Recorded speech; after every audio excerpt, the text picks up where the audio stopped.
how to show what game you're playing on Discord.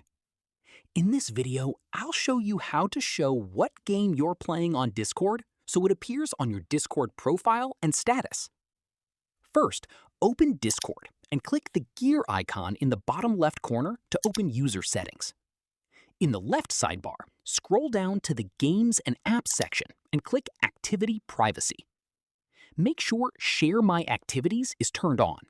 This allows Discord to display your current game activity to other users. Next, select Registered Games or Activity. Discord should automatically detect the game you're currently playing. If it doesn't appear, click Add It and select your game from the list.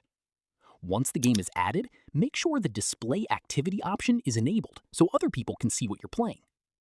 You can also click the eye icon to hide or show the activity at any time. If Discord displays the wrong game name, select the game and edit its name to display it correctly. Now, close your settings and your current game should appear as your Discord activity. That's it. That's how to show what game you're playing on Discord.